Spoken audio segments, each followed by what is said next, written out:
All right. Let's get into it, boys.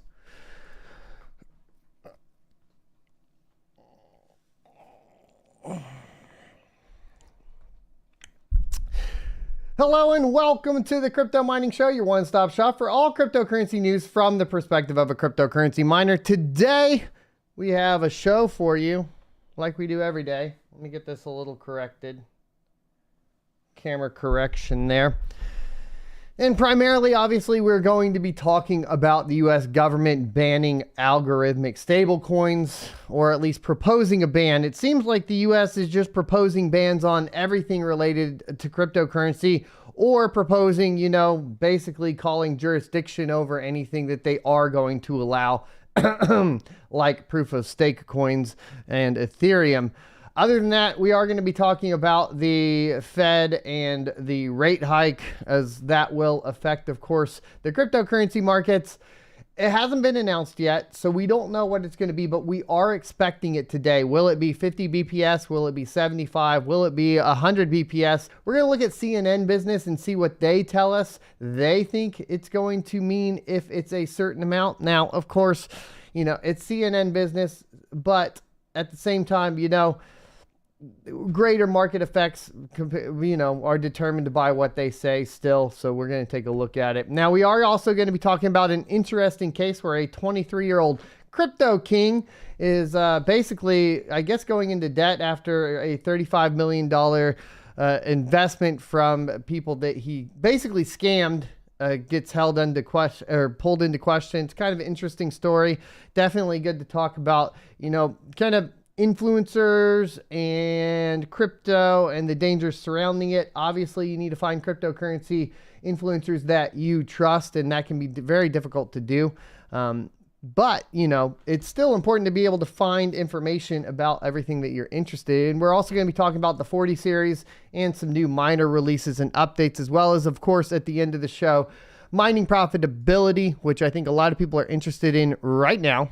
So thanks everybody for stopping in today. And I will just get this ad rolling. I won't see you next Tuesday. I'll get this ad rolling and then we'll get into it. Today's sponsor is Crypto.com. Crypto.com is my go-to centralized exchange for liquidating my crypto assets. With their Crypto.com Visa debit card, I can load up my mined Ethereum to pay for power and other operating costs. In addition to the Visa debit card, there are additional fiat options, including wire transfers, to easily receive your profits. Crypto.com also offers additional services, including trading and even staking, to earn additional revenue on your investments.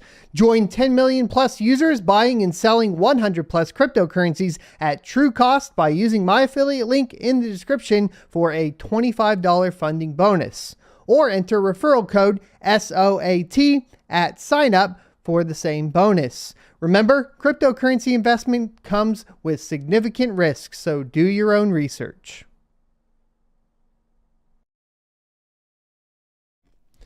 And welcome back, ladies and gentlemen, boys and girls. Thanks for stopping in today. First things first, we have a new release from Team BlackMiner version 1.68. And it was released yesterday near the end of the day, or not the end of the day, during our live stream. Right after our live stream yesterday, it was released, so we didn't report on it. Now, Team BlackMiner is kind of the first one to be taking a little bit of a different approach than most of the other miners. A lot of the other miners started working on dual mining, triple mining, that sort of thing. And we hadn't seen a lot of development from Team BlackMiner in a while. And Team BlackMiner has actually now had 2 releases in the past week. And this one also focuses, once again, more on vert hash, with the first option being, or the first improvement being, intensity rewrite and improvement for vert hash to be more stable and faster. They added more pool support, and they removed duplicate job ID in console for vert hash, and they fixed hash rate console bug on AMD for total hash in vert hash. So they changed it from hash a second instead of kilohash a second. And it's really interesting, the path they're taking. Definitely want to go check out their vert hash if you are intending on mining vert hash. Now, vert hash has their own particular miner that you can utilize, but if you are going to be in Hive OS, maybe you do want to go ahead and use Team BlackMiner. Maybe it does have better performance than the one-click miner The advantage of VertHash in general, just to give you guys an idea though, is not necessarily mining on a mining rig, but mining on a gaming PC, because you can mine VertHash and still game with very little effect on your frame rate. And that's kind of the thing that VertHash has been known for quite some time. So, you know, if you want to throw a whole rig at it, that's cool. I know that some people were finding it to be profitable right directly post-merge, so that is something to take a look at. I just am kind of bringing up that knowledge drop, I guess, as far as its intended use or intended use case originally. So next we have a release from SRBMiner 20 hours ago, and this is version 1.0.8. And they added quite a few things. They added the algorithm Blake 3 Ironfish, and this is for Ironfish coin. And I do have to tell you, it is a CPU, GPU mineable coin, and it is currently under a test net only. I started looking this one up, and actually we also had a community member send it over to me. So once I saw SRBMiner adding support for it and a community member messaging me about it, I was like, all right, it's time to take a look. The interesting case here, and we'll make a dedicated video about it, is that you can participate in the testnet, and basically for running testnet nodes and testing it out, you will get basically a part of the airdrop later on. We'll cover all of this, but these are the types of things we're looking for, right? You're not necessarily going to make money right now on Ironfish coin, right? But you have that spec mineable opportunity. You have the opportunity to participate in something that has no value right now, in hopes that it has value in the future, hence the speculative mining. How do we find out about these projects? Well, we find out about them by watching the crypto mining show every morning and reviewing, of course, mining software, Discord channels, Rocket Chat, sonofatech.locals.com. And if you're going to want to survive this bear market with me, we got to work together and we got to stay up to date. And I'm going to do my best to keep you guys up to date. Now they've added a couple other things too. They added the Ironfish for dual mining mode. What does that tell us? That tells us that more than likely, and I haven't tested this yet, but it tells us more than likely Ironfish is a core intensive algorithm. That's what it tells us. Now, of course, that's expected because why? Because it's a CPU and GPU mineable algorithm. So it only makes sense that it would be essentially a core intensive algorithm, and therefore it is also backed up by the fact that it is added to a dual mining mode. You can also dual mine it with Ergo, so there's the option there too. So you got the ET hash, ETC hash, and Ergo, all dual mineable with SRBMiner. Of course, SRBMiner is AMD only, so keep that in mind. Here's some other interesting stuff coming along the path. We have a new algorithm. Now, pufferfish was added previously, but now it is added for 5000 series cards, RDNA cards. So pufferfish 2 BMB has been added for RDNA cards in the 5000 series. Pretty exciting there. They also did a performance increase on AutoLeco's 2 algorithm for the 5700 XT GPUs. And obviously, any performance increase on the 5000 series is intriguing to me because a majority of my farm is 5000 series GPUs, and I'm happy to see it. We also got a small performance increase for the 5000 series GPUs on the RDNA cards for Caspa. So really killing it over here with the improvements. SRBMiner seems to be ahead of everybody else. Unfortunately, it is for AMD GPUs only, but you know, we're getting basically spec mineable coins. We are getting access, upgrades to the, Caspa and Ergo.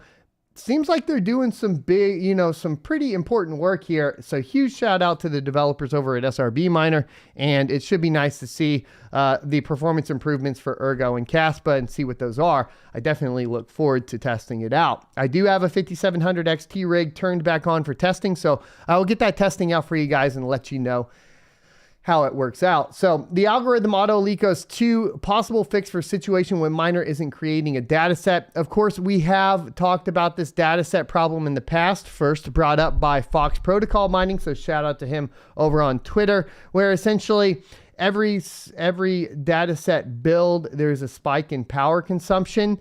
There are some mining software. There's some mining software that has been basically adjusting this out to resolve that problem by smoothing it out and building the data set over time. That's one strategy. Now, from the miner's perspective, like yours and mine on Autolicos 2, the reason why a lot of us didn't notice this as much, or at least why I didn't notice it initially and Fox Protocol noticed it, was because I was running locked core. So if you're wanting to smooth out that kind of, basically smooth out that power spike, locking your core clock will smooth that power spike out. And then of course, now utilizing the mining software that smooths that process out is going to improve basically your power spikes on Autolicos 2. So keep that in mind. That is something you want to pay attention to right now, especially because keeping the power low is something that is going to help you be successful in, of course, the current market, right?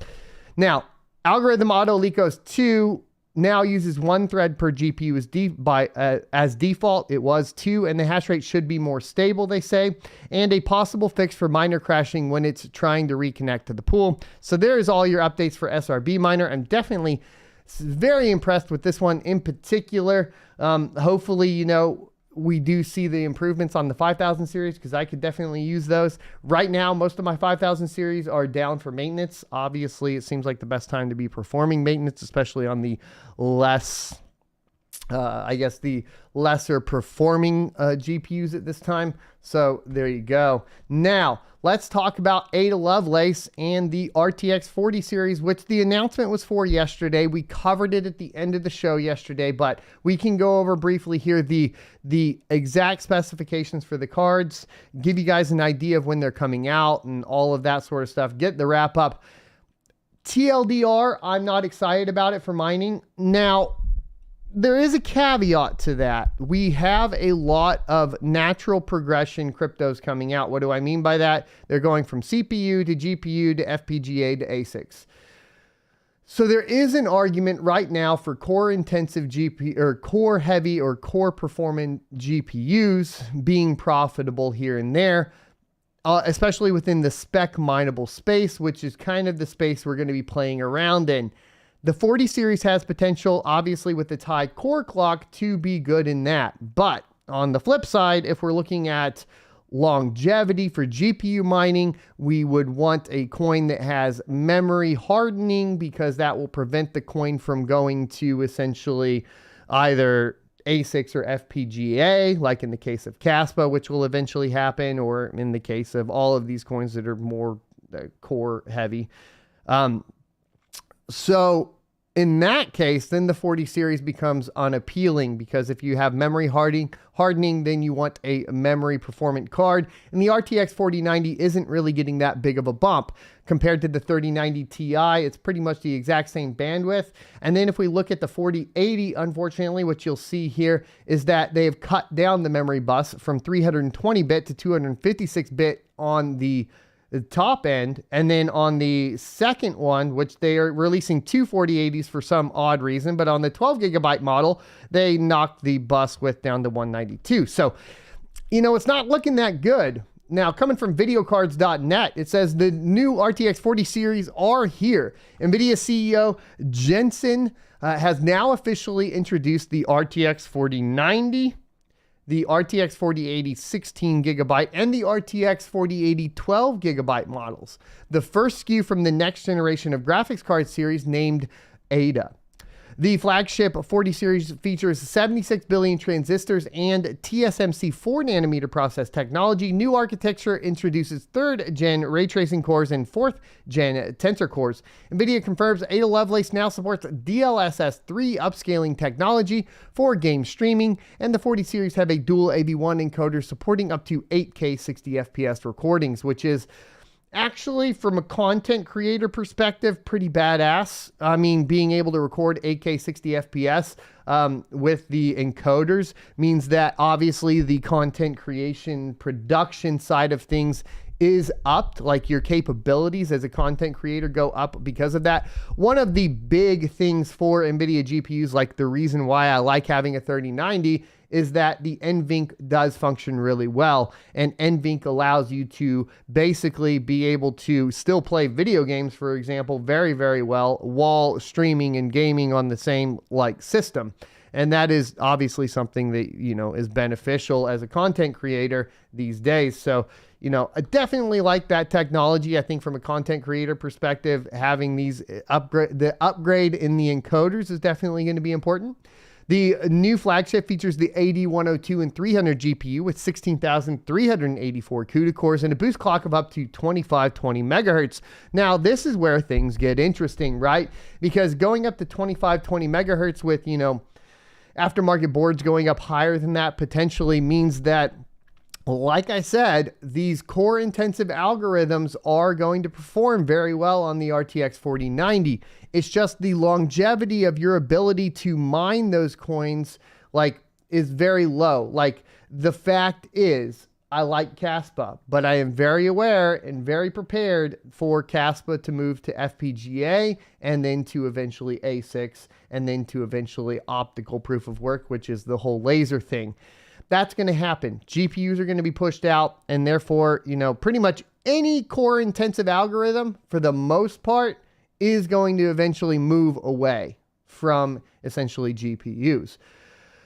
So yes, if you're spec mining, the 4090 could be enticing, but we also have to worry about power here. So we'll talk about that. But first, before we talk about power, we'll talk about the SKU is based on the Ada architecture and will be equipped with 24 gigabytes of GDDR6X memory, and that's a peak bandwidth of 1 terabyte per second. Why is this important? Well, we already have a peak bandwidth of 1 terabyte per second at the 3090 Ti, and they took the 3090 Ti and they put the memory modules on the front, so it's not split between the front and the back like the 3090 was, and I think that's a lot better.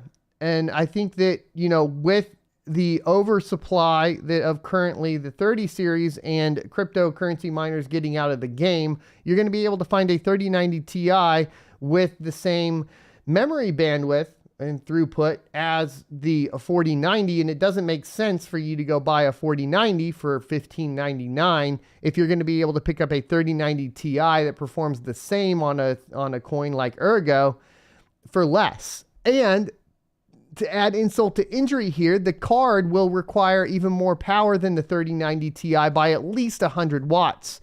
So you're getting the same memory bandwidth, but you are going to be utilizing 100 more watts. Now, of course, you could say that potentially you could lock the core clock down and reduce the power that way, but the likelihood is you're still going to have more power consumption, right?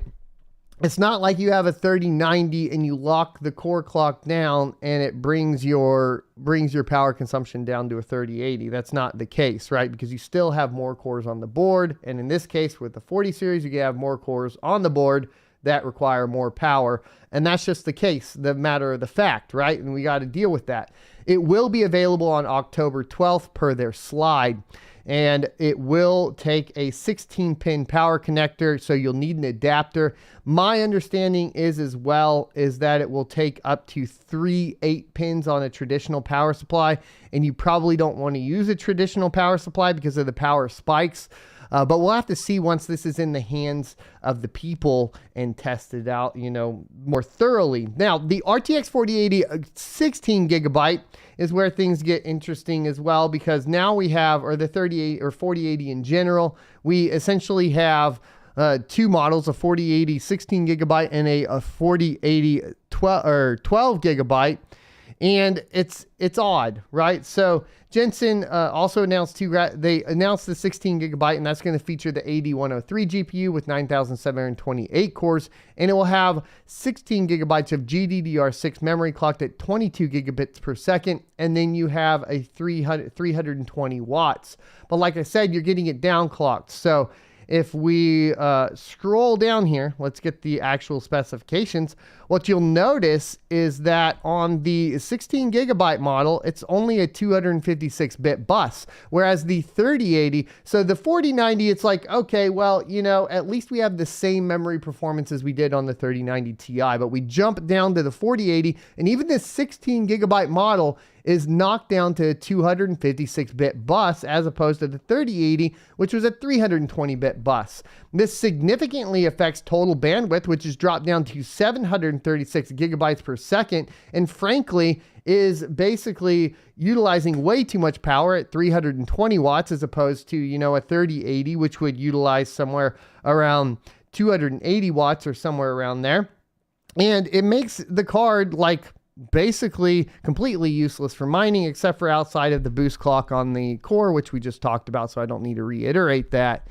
And then you drop down to this oddity of a beast of a card of the RTX 4080 12 gigabyte, and they drop it down to a 192-bit bus, which drops your memory bandwidth down to 504 gigabytes per second, which isn't even competing with GDDR6 non-X memory on the 3070.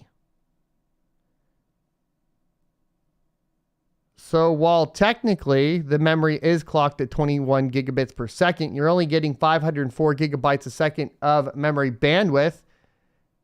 And then the actual power consumption is 285 watts, which is much more than the 3070. What is the 4080 12 gigabyte? Like, I don't even want to see the 4070 because they pretty much, on the memory side of things, completely gimped the 4080 12 gigabyte on the memory side of things. It's pretty disappointing. Like, this entire release from the mining side of things is not that exciting, right? From the core side of things, yes, like 2.5 gigahertz sounds really, really cool. And then they are saying, of course, as far as in your traditional stuff, you're seeing 2 to 5 times faster than the 3080 Ti on the 4080 and 2 times as fast as the 3090 Ti for the 4090. And some of that has to do with just the fact that they've kind of restructured the actual architecture to focus more on L2 cache. I kind of get it. But you know, right now from the mining perspective, that's not going to really do anything for you. Will that change in the future? Potentially, yeah. But the other problem you have, of course, with these is the power consumption, the power spikes, and the requirement for ATX 3.0. And, you know, you're just like, from the mining perspective, it's not going to make a lot of sense to be running these because you're going to have to upgrade your power supplies in most cases, right? You know, I think maybe like the 4080 and the 4080 12 gigabyte, maybe not so much. You could probably get away with ATX 3.0. I think the 4090, I don't know what these are going to spike up to, but I'd definitely be a little bit more cautious on running an older generation power supply. I'm not that excited. Are you guys excited for the Ada Lovelace GPUs? Let's go ahead and get that question in.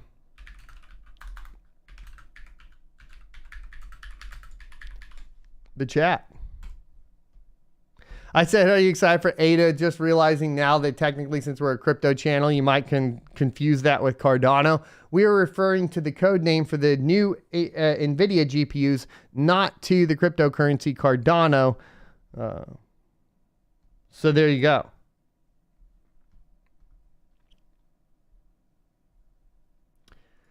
Now we have an interesting story here. 23-year-old crypto king has luxury cars seized after 35 million of investor money vanishes. So 5 luxury cars, including 2 BMWs, 2 McLarens, and a Lamborghini, have been seized from 23-year-old Aiden Pletersky. I think something Pletersky, the self-described crypto king of Canada, during bankruptcy proceedings, according to a new report from the CBC. But those cars are only worth a fraction of the 35 million that Pletersky allegedly took from investors who thought he'd make them rich in the cryptocurrency market. And it's not clear whether they'll see their money again. Now, here's the thing. Cryptocurrency influencers come and go, and every bear market we see the cryptocurrency YouTubers and influencers that were clearly doing things that they should not have been doing. What is this? I mean, to a certain extent, a story like this is good, because what we understand is that we are in the natural cycle of the Bitcoin market. The bull run with all the scammers and all of the influencers pretending they have a bunch of money, to essentially all of them going bankrupt, and the only influencers left are the people that didn't do anything that was, basically borderline illegal or manipulative. And this happens every single time. And you can also start seeing this by making sure that you bring the dislike button back when you're watching some of these crypto YouTubers as well. I highly recommend using that so you can see who's getting disliked more and liked more. That way you know if there's anything sketchy that they've done in the past. Just so you know, you should be doing that. And you can bring dislikes back with a plugin on Chrome. So you can Google how to do that. I definitely highly recommend it because it's important in the market right now. Now, Pletersky and his company, AP Private Equity Limited, are facing at least 2 civil lawsuits after 140 people have come forward to say they invested a combined $35 million with Pletersky. Those people believed that they were investing in cryptocurrency and his online presence, including photos of 23-year-old on a private jet and next to luxury cars, helped create the image that he knew what he was doing. Here's the next deal that I've always said. Look, if the influencer is taking pictures next to Lamborghinis and nice cars and pretty girls and the private jets, don't trust them. Like, I'm sorry, but from my perspective, anytime I see that, it's an immediate red flag not to trust that person. That's just the fact of the matter, right? It means that they're trying to sell you something. And what they're trying to sell you is making money. But the fact of the matter is they're basically just making money off of you.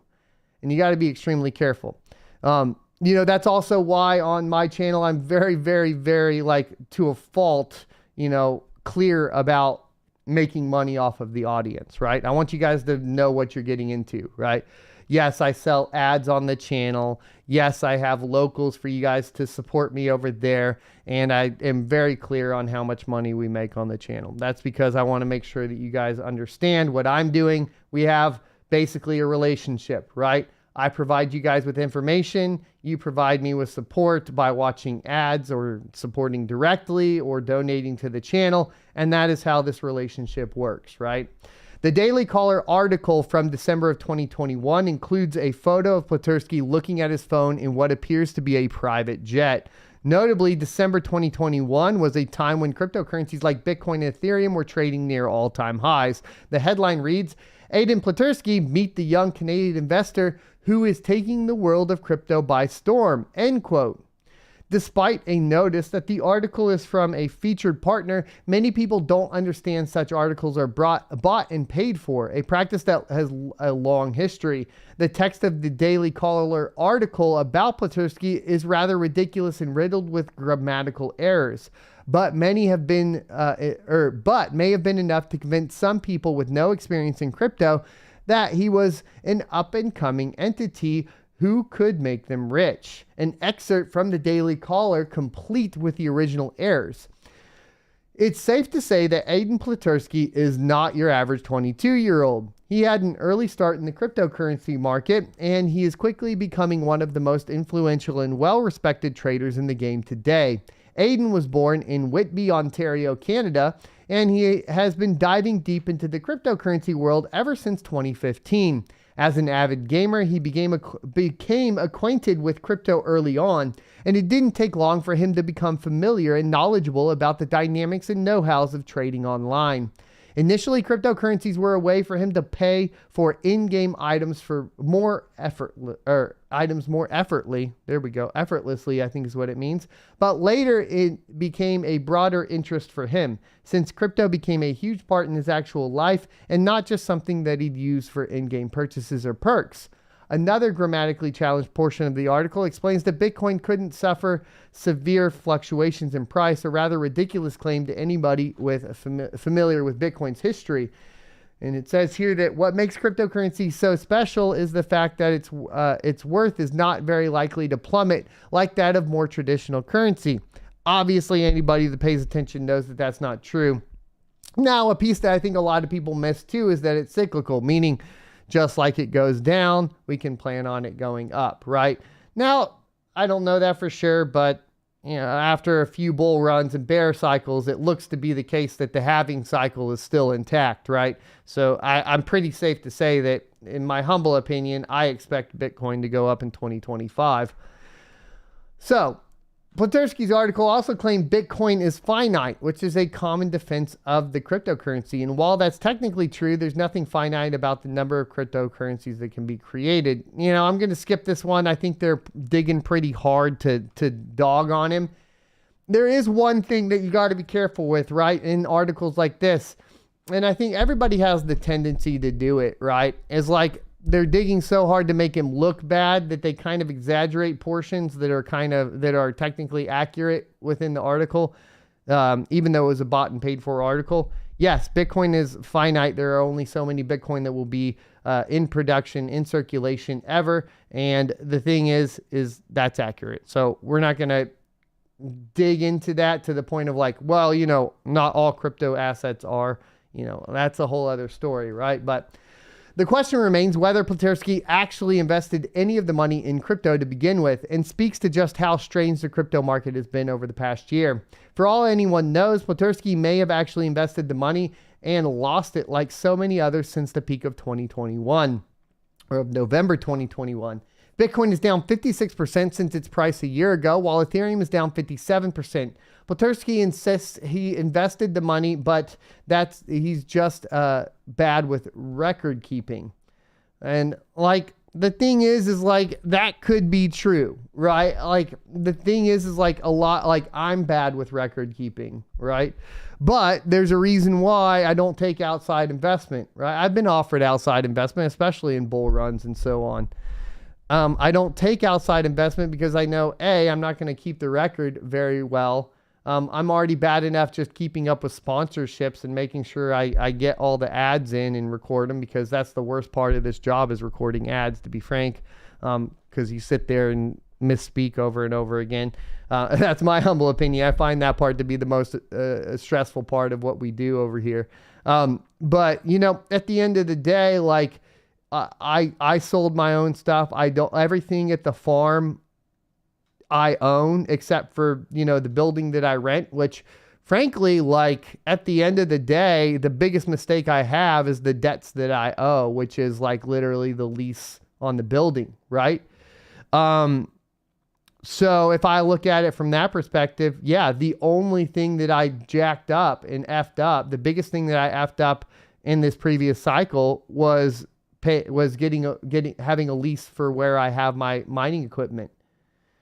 Everything else that is not, and I paid with my own money and earned myself, well, that's all a net positive for me, right? I still own all of my equipment. I can sit on that equipment and I can make money with it later, or I could sell it and make money with it now. If I do not take any outside investment and it's all on me and it's all my money, then I don't have to worry so much. Now, of course, scaling, doing that sort of thing, that's a whole, I get it, that makes sense. But I think within cryptocurrency, you have to be extremely careful, because we do have these wild swings. A wild swing of 56%, not keeping proper records, and, it's just going to get you into position where maybe Platursky did have the best intentions in mind. In fact, nobody probably has a bunch of expensive cars and flies in private jets and says, I just, I'm going to fuck everybody over so bad that all of this goes away. I think it's just part ignorance, being young, and then obviously poor record keeping, and then obviously spending too much money on dumb stuff, which is at the end of the day, why I say don't follow influencers that are posting their pictures with their fancy cars and their Mercedes and their Lamborghinis and their private jets, because they're making poor decisions, right? Follow the guy that's like, I don't know, building a shed with solar and you know, maybe not as glamorous. You know what I mean? This is the kind of thing that I would be looking for in general. And that's just kind of the way it goes. But there is like that whole argument of like fake it till you make it. And there's a lot of content creators that have pulled that off. It is what it is. So it says, quote, I don't know if he was ever really trading, end quote. Diane Moore, a woman who invested $60,000 with him, told CBC. Or this was his plan and it was just the story to get me in along with other people, end quote. Investors are trying to get their money back through the bankruptcy court and 2 civil lawsuits, but criminal charges haven't been pursued, even though some have reported their incidents to Toronto police, according to the CBC. Pleterski's lawyer did not immediately respond to a request for comment early Wednesday. We'll update if this article if they hear back. If you handed money to Canada's crypto king, excuse me. But, you know, you can be a crypto queen if you want, you know, he's just a crypto king, you know, nothing against crypto queens. We'd love to hear from you. Did the advertorials Pleterski bought play a role in your decision to trust him with your money? Did anybody here trust Mr. Pleterski with your money? I'm not so sure if you did, but I didn't. Because he had pictures with Lambos. I had never heard of him before. It's incredible the kind of stuff you can pull off if you take some pictures with some fancy cars, huh? Let's get into the topic of the day. The U.S. government may ban algorithmic stablecoins. Now, this is also followed up by the fact that they are also auditing USDT, which is Tether. So Tether is not an algorithmic stablecoin. So we do have to preface this with there is a clear difference between an algorithmic stablecoin and a currency-backed stablecoin. So Tether in general is backed by the US dollar or a US dollar equivalent asset. So Tether does not have necessarily all of their Tether backed by 100% by the US dollar. Some of it is backed by other investments that equal the total amount of Tether that's being sold on the chain. So they're actually in a little bit of a more vulnerable state, in my humble opinion, than if they were 100% backed by the US dollar. Now there's algorithmic stablecoins. Now the way an algorithmic stablecoin is it will set up one asset, right? And that asset will be valued in US dollar, but it won't actually be the US dollar. And typically it's another coin, right? So you take Ethereum or, well, here's a great example. We'll take Terra Luna, right? So you have Luna, which is the stable coin. You have Terra, which is backing the stable coin.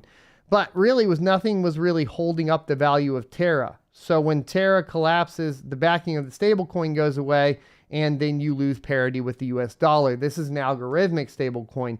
Now there are some stable coins that are algorithmic that are, you know, what I would call, you know, according to some like Charles Hoskinson, revolutionary. An example would be SIG-USD on the Ergo platform.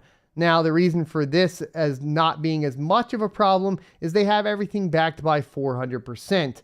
In theory, I think as far as a algorithmic stablecoin goes, technically the Sigma protocols are supposed to be top notch. That's according to, like I said, Charles Hoskinson, and something that sets, of course, the Ergo blockchain apart. Because essentially we will probably see even Cardano adopt some of the Sigma protocols. And this kind of ban would clearly apply to, you know, the Sigma protocol. So it would have a negative effect on Ergo as well as pretty much any other algorithmic stablecoin. So there's the two differences. You either have basically a stablecoin that is backed by US dollar or real world asset value of the US dollar, right? So that's separate from cryptocurrency, or you have an algorithmic stablecoin that I can best describe as a coin that is backed by essentially another coin, for lack of a better term. Like in the case of Terra Luna, what they did was when it was failing, they started trying to back it by Bitcoin because Bitcoin held its value better, right? So that's kind of what we're looking at. But we're looking at a ban on it now. So what do we got here? It's a proposed ban. This year, the entire world witnessed stablecoins steering away from their association with the word stable. Sadly, the entire crypto market had to bear the brunt. ticked off by Terra's algorithmic Terra USD or UST, an array of stablecoins were seen temporarily losing their peg. While governments across the globe are keeping an eye, the U.S. government seemed to be limiting its purview to algorithmic stablecoins. According to a recent draft bill, the U.S. government notes that the creation and issuance of endogenously collateralized stablecoins would be illegal. However, it should be noted that the existing providers were given a period of 2 years to spruce up their models by choosing different ways to collateralize their offerings. The dramatic downfall of Terra occurred several months ago, but the shockwaves of its collapse continue to linger. Alongside dedicated research on algorithmic stablecoins and consulting with the Federal Reserve, the Securities and Exchange Commission, the Federal Deposit Insurance Corporation, and the Office of the Comptroller of Currency, the U.S. Treasury is required to comply with the proposed legislation. Following the demise of Terra UST, the community was well prepared for the extensive involvement of governments. Therefore, a ban on algorithmic stablecoins did not seem to surprise the community. However, it should be noted that the above terms of the bill could change before the final version of it is rolled out. As per Bloomberg, the panel overseeing the same could vote as early as next week. Furthermore, the House Financial Services Committee Chairwoman Maxine Waters and Ranking Member Patrick McHenry have reportedly been working together and have been negotiating on stablecoin legislation. While the U.S. government intends to ban algo stablecoins, the price of the Terra USD and now Terra Classic USD continue to plummet. At press time, the stablecoin was far from its $1 peg as it was trading at basically 3.5 cents. So here's the deal. We really got to get into this and understand what the ramifications of it are. Because on the face value of this, what are they selling us? Well, they're selling us protection, right? They're going to sell the consumer protection from bad projects. The thing is like at the end of the day, what it really does is put more control into the hands of the government.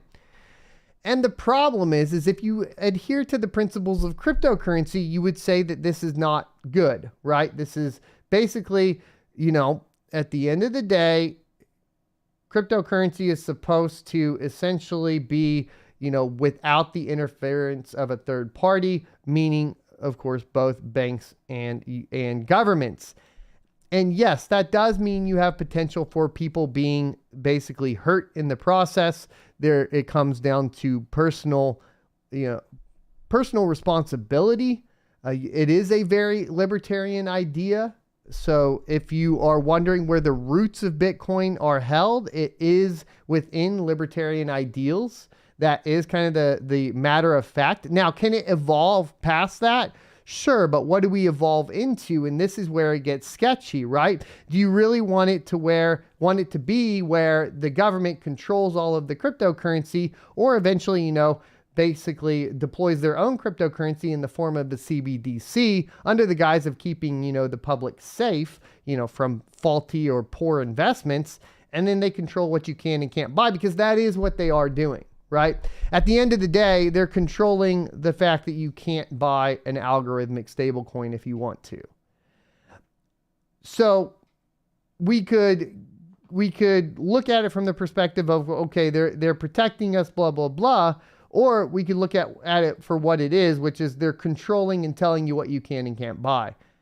Now, of course, we could get into all of the factors of, well, they've been doing this for years on stocks and bonds and whatever else, right? Okay, I get that argument. But once again, I'm going to go back to, do we adhere to the ideals of cryptocurrency or do we not? This is just a question I have, because when we look at this sort of thing, it's like, okay, well, obviously it's influencing it. Now, I've always been of the mindset that once you participate within the fiat world, you're under the rules of that fiat world. So, for example, a centralized exchange, if you're going to participate, with the fiat world and have a medium of exchange between the two, then you would expect that you would adhere to the regulations of the US dollar at that point. So there could be the argument from my own arguments that I have for centralized exchanges, etc., that stablecoins fall under that jurisdiction of basically US dollar. And I think there is an argument for that. I'd like to hear your thoughts and opinions in the comment section below, as well as the chat. I am still kind of, these are the processes and how I'm thinking about it in my head when we go through it. Now, we do have to talk about the fact that a part of the reason why, you know, Bitcoin and cryptocurrency was created initially was because of the 2008 financial crisis, inflation and such, and we are experiencing that once again. And today we are expecting to see essentially how high the Fed will increase the BPS, or the basis point hike, the interest rates. So that is coming up, and we're going to talk about that right now. So CNN Business says, how much pain is the Fed willing to inflict? Wednesday's rate hike will offer clues. Now, I'm going to go ahead and make sure we don't have the rate hike in. Let me see if they've actually announced it here real quick.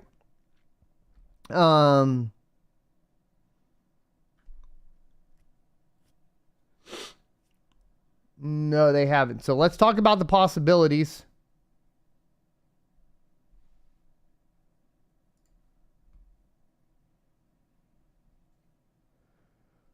And we'll talk about also this. This is interesting too. So we'll start here. All right. So the Federal Reserve is expected to raise interest rates on Wednesday by 0.75% point for the third consecutive time in an aggressive move to tackle white-hot inflation that is plaguing the economy, frustrating consumers, and stifling the Biden administration. Imposing another massive hike would mark the central bank's toughest policy move in its fight against inflation since the 1980s, another period of sky-high prices. It would also likely cause economic pain for millions of American businesses and households by pushing up the cost of borrowing for homes, cars, and other loans. The Fed's anticipated action would increase the rate that banks charge each other for overnight borrowing to 3 to 3.25%, the highest since the 2008 global financial crisis. Federal Reserve Chairman Jerome Powell has acknowledged the economic pain this rapid tightening regime may cause. Quote, we must keep at it until the job is done, end quote, he said at an August Central Bankers Forum in Jackson Hole, Wyoming. While higher interest rates, slower growth, and softer labor market conditions will bring down inflation, they will also bring some pain to households and businesses. These are the unfortunate costs of reducing inflation. But a failure to restore price stability would mean far greater pain, end quote, he warned.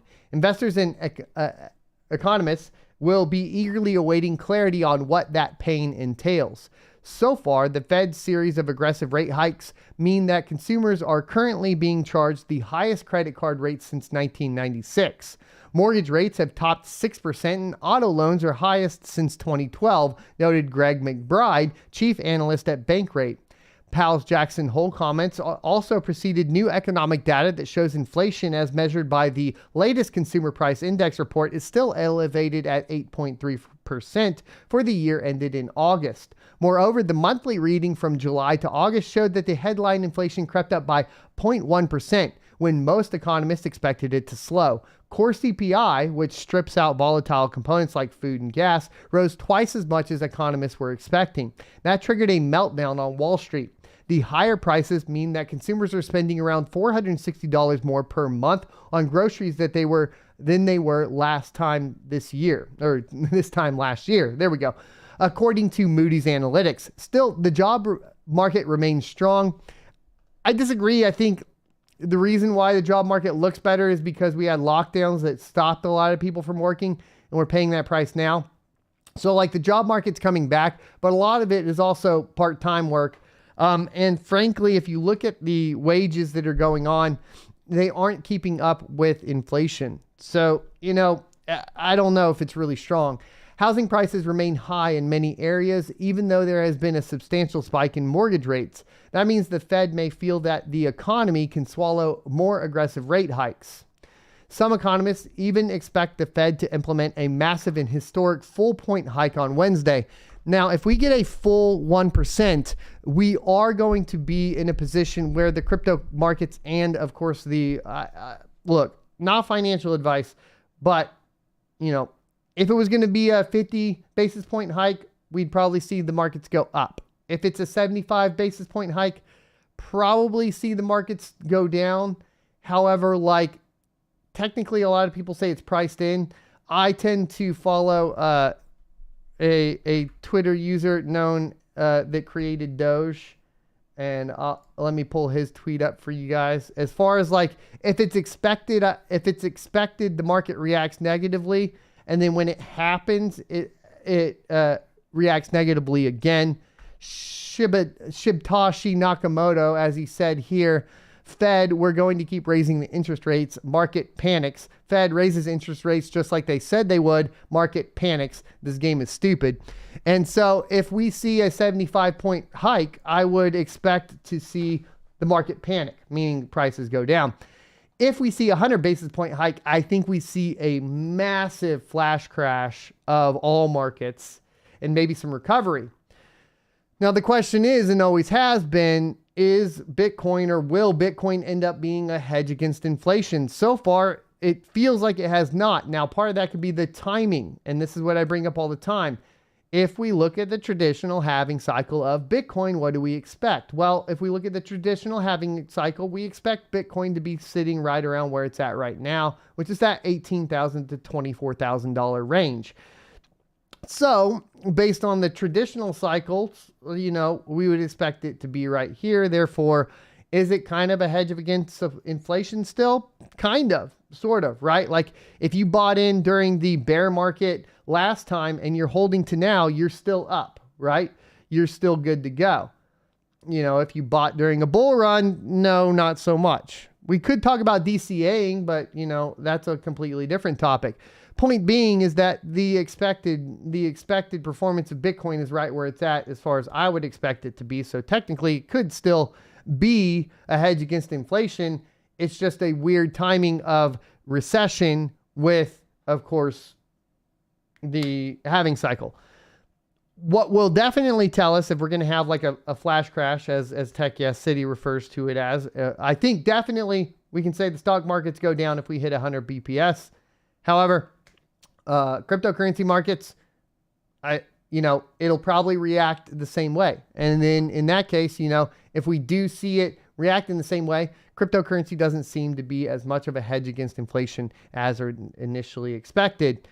However, if we see crypto kind of maintain this $18,000 to $24,000 range after the announcement today, maybe it is. It's really hard to go ahead and figure this out. Now, due to the inflows of cryptocurrency last week, and of course the expected BPS hike, like I had said, I had sold off 60% of my cryptocurrency, so I made sure that I was able to cover rent and all of that right now. So that's kind of the position that I was in. Once again, I'd like to hear your thoughts and opinions because I'm just the mouthpiece and I learn from you guys, and then I help other people learn from you all by talking about it, and that's what we do. But this is the position that we're in. Now, the Dow has risen 155 points in preparation for essentially the rate hike. So this is going to come up. It's the calm before the storm is what they're saying. And once we get this rate hike in, which we'll report on, I guess, later, maybe by the end of the show, it'll be in. You never know. At this point, we're waiting on that to see what happens to the markets. We're waiting on the announcement to see what happens to the markets. Now, let's get into mining profitability right after a word from today's sponsor. Today's sponsor is Crypto.com. Crypto.com is my go-to centralized exchange for liquidating my crypto assets. With their Crypto.com Visa debit card, I can load up my mined Ethereum to pay for power and other operating costs. In addition to the Visa debit card, there are additional fiat options, including wire transfers, to easily receive your profits. Crypto.com also offers additional services, including trading and even staking, to earn additional revenue on your investments. Join 10 million plus users buying and selling 100 plus cryptocurrencies at true cost by using my affiliate link in the description for a $25 funding bonus. or enter referral code SOAT at sign up for the same bonus. Remember, cryptocurrency investment comes with significant risks, so do your own research. All right, guys, I'm going to share with you all how I made $150 yesterday, and that was with 3 rigs. I'm going to share with you all why I turned on my farm, and then I'm going to basically preface that with the fact that as soon as we show all of this, it probably won't be profitable anymore. And then I'm going to go ahead and point you guys over to Rocket Chat so that you can follow along the moves that I make, because if you followed along the moves that I made post-merge, you would only have one day where you're not profitable. The rest of the time, we've made over $100 a day and been profitable, with actually most of the days being $200 to $400 days, and that's where we've been at. So I'm going to share it because I want to, this is what we do. But the fact of the matter is, like I said, the milk's been squeezed at this point, and the profitability probably won't remain, right? So we had 1 RTX 3070 rig and 2 RTX 3090 rigs, totaling in 12 3070s and 8 3090s, equating to coming out to mining 29,000 RXD. That is radiant. If you watched me on Twitch yesterday and you follow along my moves, Twitch is free to go follow me on at twitch.tv/blindrun, and you copied and followed along with me, you would have been profitable today. The current exchange rate for it is 0.0005 on TextBit. And if we calculate that out and we do 29,000 times 0.000519, that means that we made $150 off of 3 rigs yesterday. So I hope you guys enjoy it. Hop on it right now if you want to make some, and then we'll go from there. I have a couple more that we're going to be talking about over on Locals as well. And we will be also as well covering, of course, the newest one and seeing how it performs on Ironfish. Yes, I share this to the detriment of myself. It is what it is, but I feel like hiding it all the time isn't beneficial to everyone either. So I'm kind of in a weird spot from a moral perspective, and I want to make sure that I'm, still doing my job here. So that's kind of where we're at. So next, let's go ahead and look at mining profitability according to what to mine on the RTX 3090 with corrected ZIL hash, Kapow, ProgPow, and Firo proof of work at 10 cents a kilowatt hour, and calculate that baby out. At this point, at 10 cents a kilowatt hour, nothing on what to mine is profitable, with the number one thing being mining ZIL hash, which is Flux, through Nice Hash, where you will still lose 20 cents a day.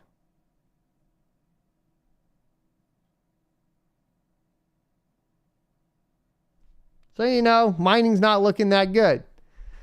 But the good news is, of course, we will see everything kind of shake out and the hash rates get shooken out and everything else, right? If you're paying attention right now, you can still be profitable every single day. It just takes moving around and staying frosty, right? I'll try to help you guys stay frosty. The community's staying frosty over on sonofatech.locals.com. And obviously, like, sharing this stuff out means like it does get harder for me to find it, because people that are profitable right now aren't going to want YouTubers to talk about what they're profitable on. So let's be clear as far as that goes too. It does make it extremely difficult. All right, so let's go ahead and talk about mining hash rates, or mining hash rates, network hash rates on Mining Pool Stats. So let's start with Bitcoin and see where we're at. Bitcoin is down 5% over the past 7 days. It is over $19,000 though, and the difficulty has gone up. Now, of course, it does adjust the difficulty over time, and right now it's at 238 exahash a second. Next, let's go ahead and check Ethereum Classic. And Ethereum Classic is at 185 terahash a second. It's been holding surprisingly steady post-merge. Most of the other coins, Ergo, Ravencoin, Flux, and so on, saw big spikes and big crashes back down. Impressively, Ethereum Classic is staying extremely steady, right? Now, it did have a kind of a come down. I think at the very top, it was a little bit higher, right? And then there we go. It went up to like 268 terahash a second right on September 15th. September 16th, it started to calm down. And then pretty much it's slowly dropped hash rate over time, but it hasn't had incredibly spiky hash rate drop post. So it is holding steady. However, of course, it is 20% down on the price over the past 7 days at basically $29. All right, so let's go back to Radiant because apparently I did mess this up. Oh, I do in 0.005. Okay. Well, we're not profitable, boys. Let me look at this. You ever mess up and you're like, oh, man, son of a bitch. 0.0005.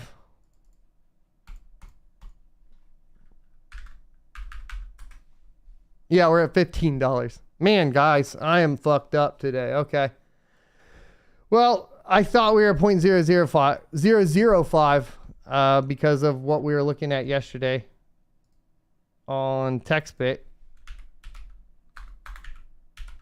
And we were at 0.0005. So we're not profitable at all. Let's go ahead and look again.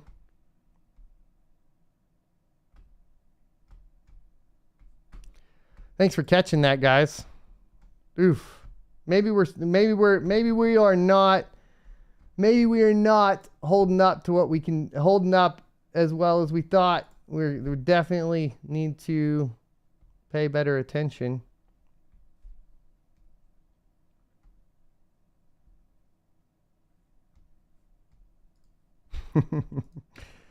We're a dummy today.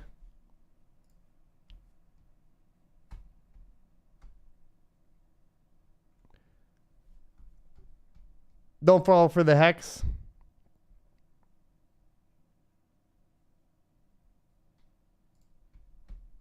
Cut down the hopium. All right. Pulling up TextBit now.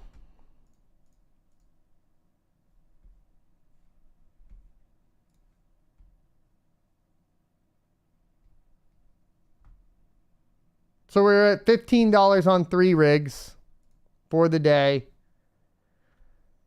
And we spent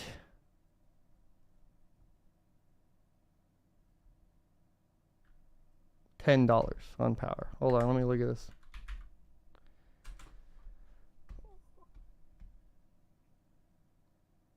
On to, that is 3 kilowatts.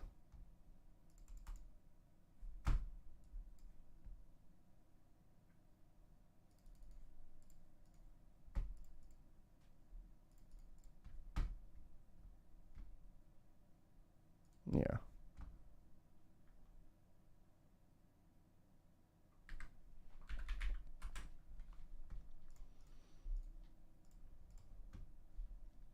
Yeah, so we spent $10 on power, and well, we're still profitable, but only $5. Not crazy profitable.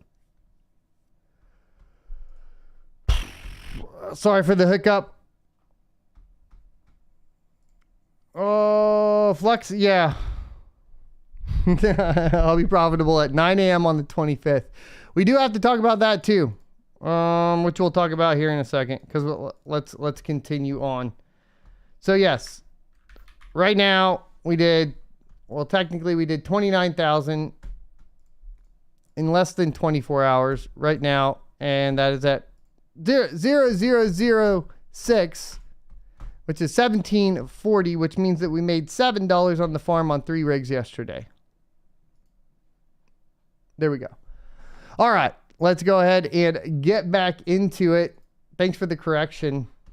That is embarrassing, but you know what? We're live. We embarrass ourselves all the time, so it is fine. It is fine. Let's continue on. I'd rather be corrected than not be corrected. So thank you guys very much. All right, so Next, we had Ethereum proof of work that we needed to look at. See if the hash rate has come down. It has, but it has studied out at about that 35 terahash a second. Ravencoin, I think, dropped a little bit further, and we won't be able to tell because either the API is misreporting or something is going on here. It says right now that there's like 200 and something terahash, but it's reading at 19.41 terahash a second. So I can't really tell what's going on with that. At this time, let's go ahead and take a look at Neoxa. It has the same issue too. So some sort of API reporting issue with... Let me know if you guys know what's going on. Why do we have both Kapow algorithms showing this kind of weirdness? Is Ravencoin Classic showing the same oddness? No, it's not. Wonder if we have an API issue. Let's go to 2 miners and take a look at Ravencoin network hash rate. Looks to be a problem with mining pool stats specifically. And the hash rate here is showing about 17 terahash a second. I think right after the merge, it was at like 20. Ravencoin's holding pretty good as far as hash rate goes. Definitely looking better as far as like hash rate is concerned. Then we got to take a look at, we're going to save Ergo for the end, right? So we're going to take a look at Kaspa. Kaspa is at 200 terahash a second on the pools and 260 terahash a second direct, which means about 60 terahash a second is essentially solo mining, or 20% of it. And we're at 0.004, and that is at 12.85 cents. Then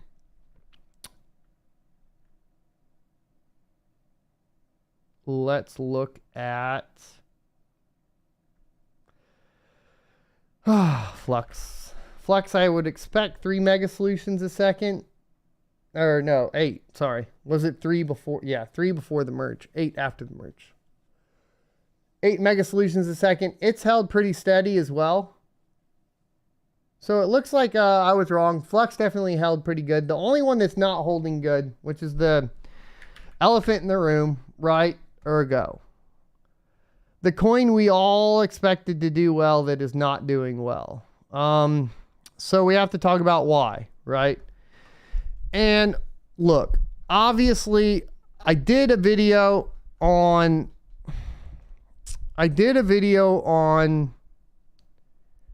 Twitch. We talked about it yesterday. I realized I had a lot of frustration that was built into that.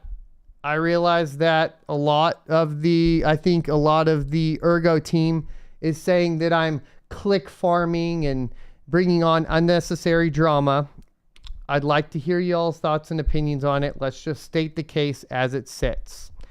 Ergo has a difficulty adjustment that is delayed, okay? That difficulty adjustment being delayed operates very interestingly when a bunch of hash rate comes onto the network. Because it is delayed, when a bunch of hash rate comes onto the network, the difficulty doesn't adjust for a given amount of time. However, the block times are increased. Therefore, the more hash rate that comes onto the network, the more influx of new flux being created for the network comes into the network. So basically you have essentially the more hash rate that comes in, the more inflation hits the network, right? More ergs being created because more blocks are being solved. And then essentially the block times are much shorter. Sounds fine, right? Because then you're going to get your difficulty adjustment. It'll slow the block times down to what they're meant to be, around 2 minutes. And then everything settles out. Problem being is that when this profitability goes away, all of the miners that are on there stop mining to the network. Okay. So then what happens, okay, is that essentially now you have the inverse problem. Instead of block times increase, or basically speeding up, block time starts slowing down. what this ends up meaning is that the miners that stick onto the network are basically making severely less because there are less blocks. And not only that, the time to adjust the difficulty is extended out. So if it is at 2 minutes, the average epoch change in time would be about a day and a half. When it is sped up, we saw it as quick as about 9 to 12 hours, right? Before the difficulty change happened, because it was sped up to, over 2 times the amount. So when all of the miners hopped off, the epoch or the difficulty change was lengthened out, because now block times were 6 minutes instead of 2 minutes. And as more hash rate drops off the network, this slows down even further, meaning that the actual difficulty adjustment to bring it back down to 2 minutes and make the miners basically make what they're supposed to be making off of it based on the emission schedule, it'll be like 4.5 days later instead of a day and a half later. Now, this is, unfortunately, is also basically taking longer and longer, right? So let me see if I can pull this up again. I had this in my history. So what this means is essentially that I think that there is, well, not I think, I know that there is essentially a problem with it being fished, right? Or not fished, gamed, right? So big miners can game this by, when the difficulty adjusts back down, they can hop back on, make 400% of what they would normally make on Ergo. And then when the difficulty adjusts, they'll jump back off, and then another 4 to 6 days will have extremely long block times. Clearly, this isn't good for the network. At least that's my argument. And that is because what ends up happening inevitably is that miners will hop on when the block times are low, manipulate it, and then hop off. Eventually, all the miners start hopping off, right? And that's because the difficulty of the network when all the miners were on will remain when all the miners are off, meaning that you will not make that money when you're a miner on the network. It's not like, oh, now it's gone down, there's less miners on the network, now I'll make more. No, you're making just as much as you did when a ton of miners were on the network. And that creates, like, obviously an incentive to gamify it if you're a miner, which has been happening, it looks like. It was even happening beforehand. Just now, it'll be at a much larger level. Now, the question is, according to Twitter discussions I've had with devs and people in the community, the argument is, well, the argument goes, there's a lot of different arguments, but the primary argument is that the merge was a once-in-a-lifetime situation and it'll never happen again. I don't know that I believe that that is true. Now, we'll see what happens here in just a little bit, because what's going to happen inevitably is on the 24th or 25th, or the difficulty is going to adjust again. So when that difficulty adjusts again, I guess we'll see how many miners are going to gamify that and not, right? So from my perspective, in rebuttal to them saying it was a once in a lifetime thing, it's never going to happen again, is we don't actually know the answer to that, because we haven't gone through a whole cycle yet, right? We're only on cycle 1. So we have to wait till cycle 2, have to wait till the epoch resets to see what happens.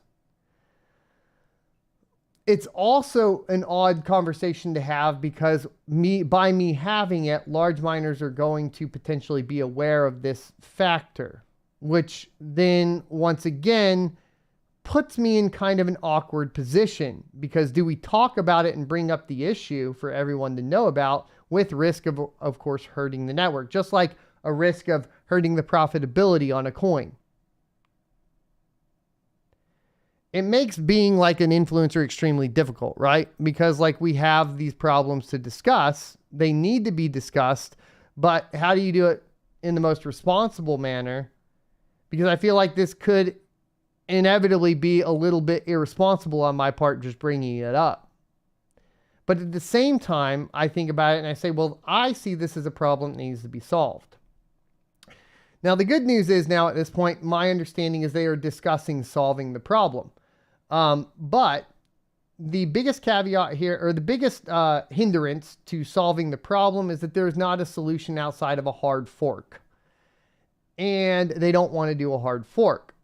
The second biggest, I think, hindrance to any change being made is that miners have to pass the vote.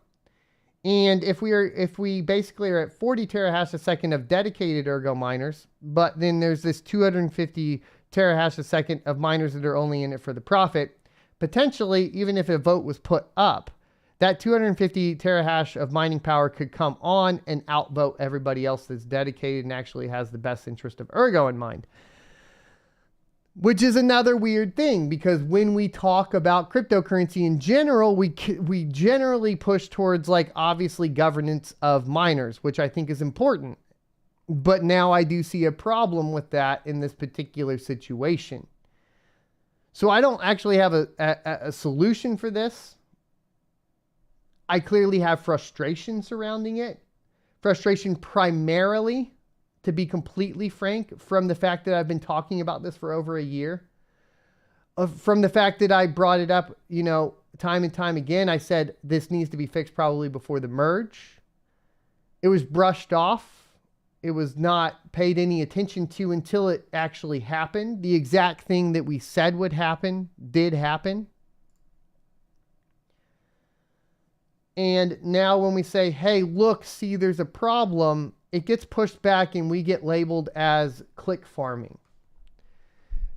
And, you know, I expect that to a certain extent, but I definitely lose a little bit of respect for the development team for approaching it this way when it is a genuine concern for the network, and I want the best for Ergo. So I'm going to tell this to you guys, Armenio, Kushti, everybody at the Ergo team, Rob, all the guys at GetBlock. I want Ergo to succeed. I think that the project is good.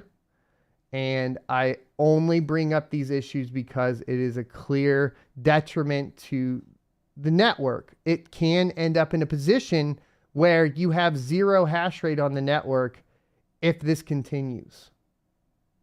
Okay. Here is the difficulty in Epoch Monitor. I'm going to link this for you guys. Once again, what we are going to see is the difficulty will decrease. It will decrease on the 24th at 10:50 a.m. right now, provided, of course, like I stated before, the hash rate remains the same. So as long as the hash rate on Ergo remains to be 43 terahash a second or 49, 50 terahash a second, and nobody else drops off of the network, right? Which, you know, a lot of people are unprofitable, but I think this is probably fair to say around 40 terahash will remain on the network. Then we'll see on the 24th what happens. If this adjusts and then, you know, this number shoots way up, which obviously in chat people are already joking about it, but I know that people will actually do this, which means it's not really a joke. Then we'll see if this turns into a cyclical problem, right?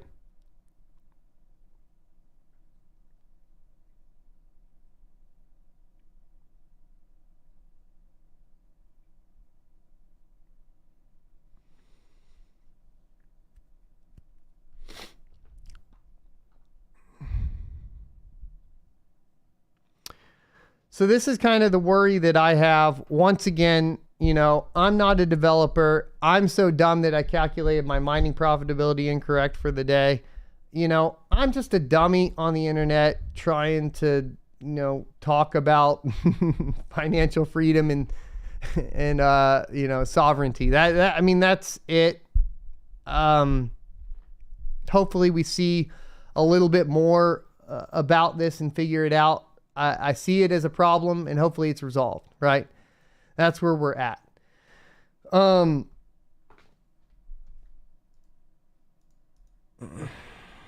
Let's get into questions and answers for the day. Remember, super chats are never required. Always appreciated. First to be answered.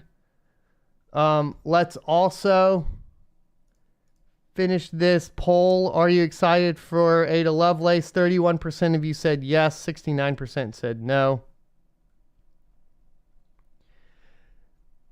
And I wanted to say thanks for the super chat sticker, Brandon Higgins, boosting that algorithm. And let's pop this out. All right.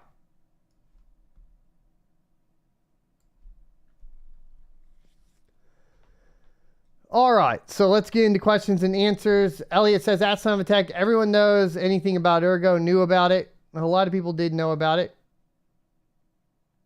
Gabe says, at Son of a Tech, I didn't like that Ergo rep brushed it off in the pre-merge stream. It'll just even out was a poor answer, in my opinion. Thanks for your thoughts. Elliot says, at Son of a Tech does need to fix this for the betterment of Ergo. They have to go through a vetting process, right? It has to be voted in by the miners, so that needs to be acknowledged, right? Hopefully we see an EIP, even if it is a hard fork. And then we'll keep track of it, right? I'm going to give you guys also the tools here when we make a video about where we can keep track of it. There is discussion going on. So in their defense, this is being talked about now. We are communicating. They are, the community is looking into what they can do to solve the problem, right? John says, ask Time Attack, why not just wait 6 months and see how Ergo will be like? Because if it continues, it doesn't really matter, right? Like, if this continues, they're going to lose the loyal miners.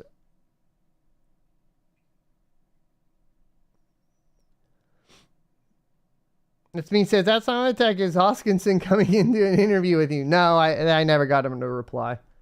Anonymous Miner says, as Time Attack, I remember during last winter there was talk of Ergo going proof of stake. Is that still happening, or do I just remember something wrong? I think you remember something wrong.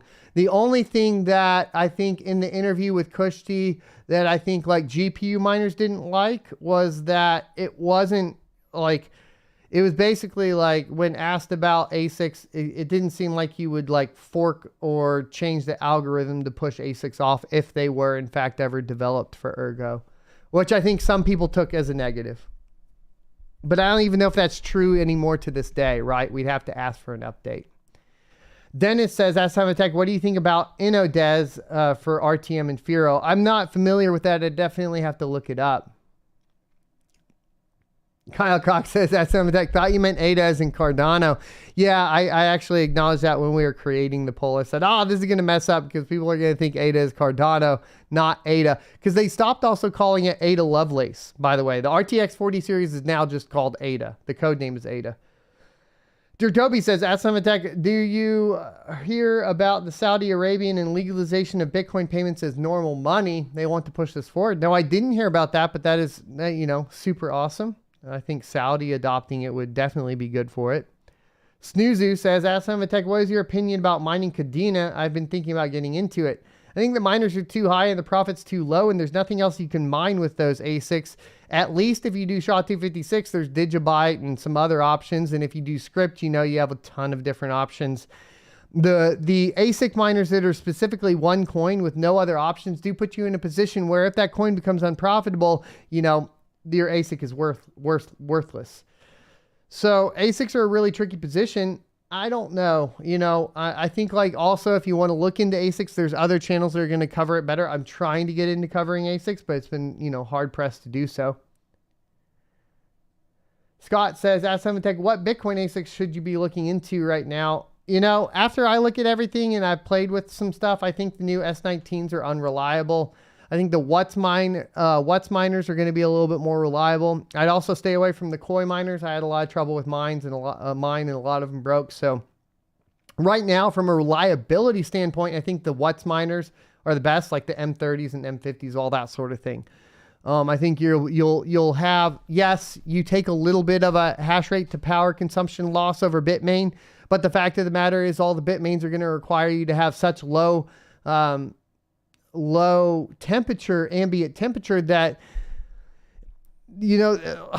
that's a problem. And then to compound on top of that problem, they seem to be pretty unreliable with dying hash boards and such. So that's my experience with them so far. However, like I said, I don't have as much experience as other people, right? So there you go.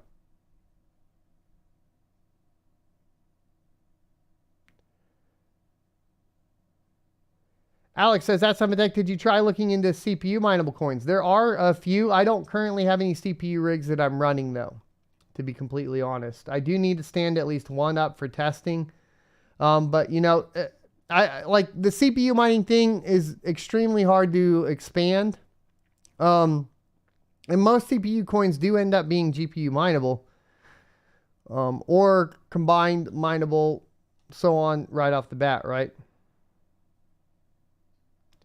Elm says, that's Simon Tech. What do you think about Aliphium? I think Aliphium's a good project. I think spreading your hash rate across different projects that are potentially profitable is good. A lot of the small coins are going to be doing that, right?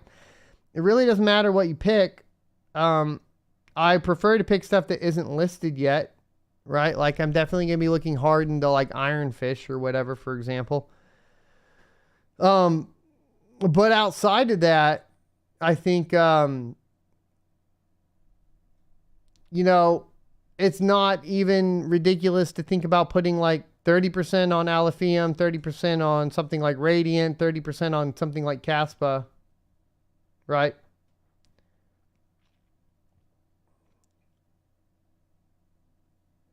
JJ Doc says, that's Simon Tech. Shining a light on this Ergo situation is the way to go. Thank you, good sir. Nick G says, that's Simon Tech. Do you think there's any future possibility of repurposing obsolete ASICs for spec mining? Is it just the firmware that constrains them to one coin? No, it's the hardware too. It's not just the firmware. I think like, because they're obviously like, that's the point of the name, right? Application specific integrated circuit. It's literally a PCB, a circuit built specifically for that algorithm.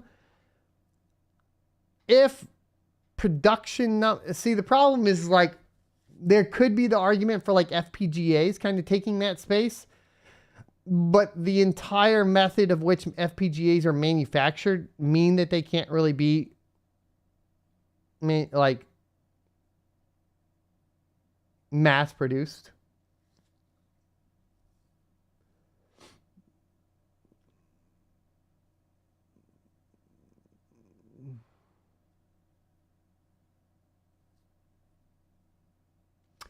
Stick Shark says, ask Simon Tech, I think governance on a network should require some sort of loyalty to be able to vote, such as mining for significant time frame. I think this would prevent the whales from hopping. Yeah, that's an interesting problem. Like, obviously, I acknowledge that problem. I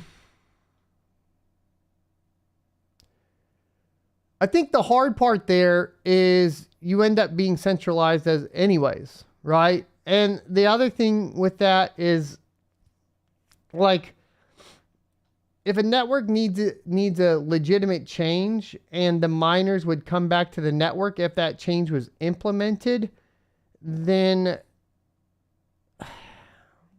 I don't think that really plays a role. I think that could, I think that your idea isn't the solution, but I think that what you brought up is a valid problem, right? Chadwick says, that's Simon Tech. I would really like to see RTM core team in an interview with you. If you want to get it scheduled up, you know, you can hit me up. Battlefish did say, I missed it. Did you see the CastPad 12.7 release?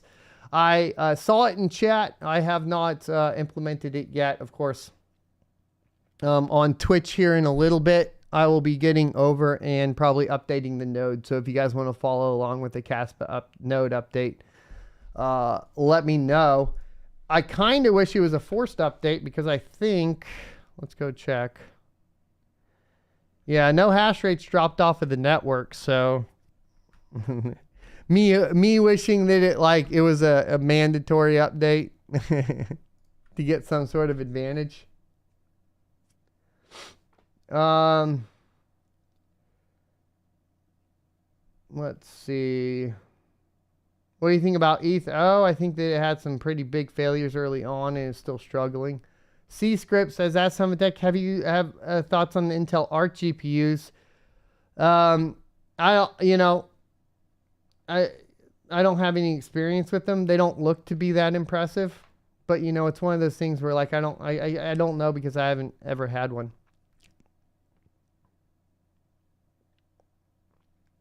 Losing with Larry says, at Summit Tech, what are your thoughts on XRP? XRP intentionally wants to work with banks, so I put them in the bucket of not adhering to the principles of cryptocurrency.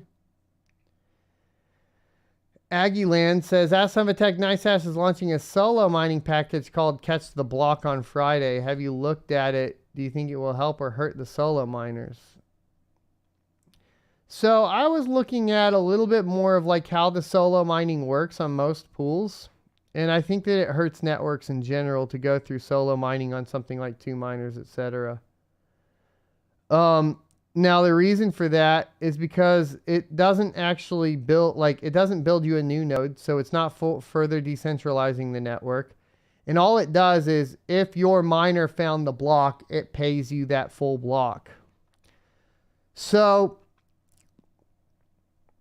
I think like if you're going to solo mine, you should do your part to further decentralize whatever network you're solo mining and build your own node and mine to it. Some projects make that easier than others. I think Caspa has done the best out of any other project in existence with its kind of direct to node mining. You know, some of the projects that don't do such a good job at this would be like Flux and Ergo. Where they're, you know, you got to build some stratum in between them, that sort of thing. I think making it easier to encourage solo mining and pool and miner decentralization and node decentralization is good. Now, to be fair, Ergo started out like that. But I think Ergo might be an example of why that once a coin is so large, I guess that's not feasible anymore, right?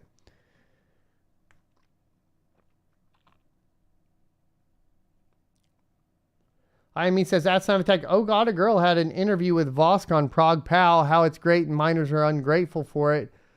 I think it's the amount of heat and power is the issue for us. Thoughts? I think you're correct. It's usually heat and power, especially considering that we've moved over, I think at this point, to the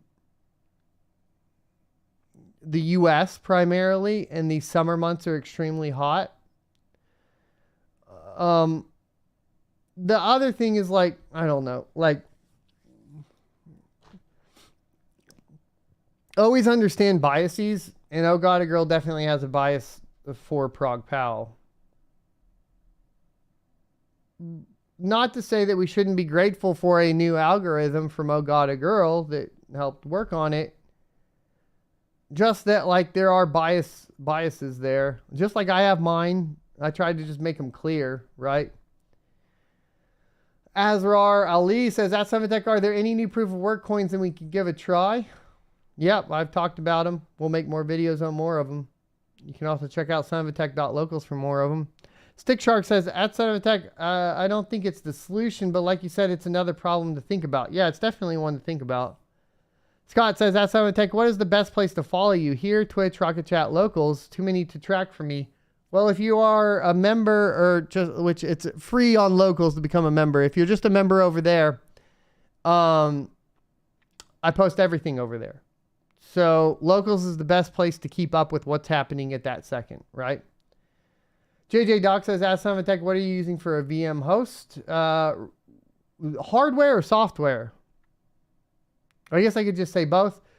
Dell PowerEdge 720XD. I got 2 of those. I do have a DL580, but it's not online yet. That being said, I use VMware for the software. So that's what I use for the hypervisor.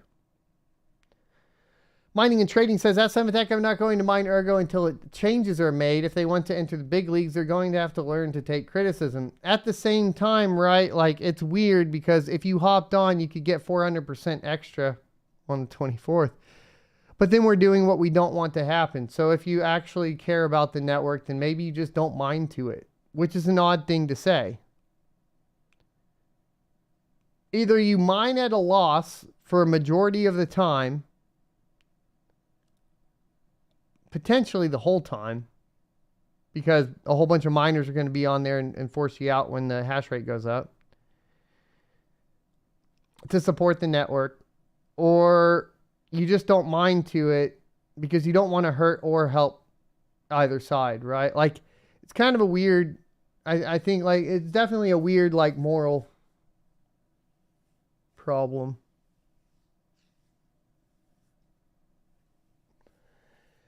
Gandalf Gray says, that's something that gotta call him like you see him. I feel it a little concerning that they didn't come out in defense of those who were mining Ergo when ETH was still around. Instead, they just attack you. That's not an attack, though. Like, they feel attacked. Like, and I think this is something that, like, obviously in bear markets, this is a problem. Like, and there's a problem with the way, and I understand the way I come across, but I am doing it in all situations out of the best interest of whoever I'm talking to, right? Like, if I see a problem, I'm just going to state it.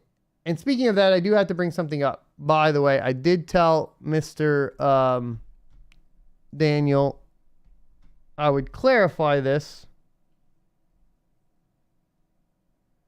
Wanted to say specifically, as far as Daniel Keller, I want to clear it up that Flux, in his statement, specifically is not centralized.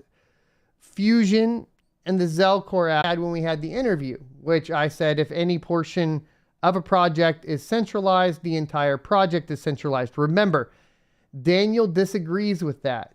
So I need to clarify that as far as this is concerned, my opinion is because you have centralized portions of the Flux project or things that are connected to Flux, you have basically the potential for Flux to be centralized because one portion of it is.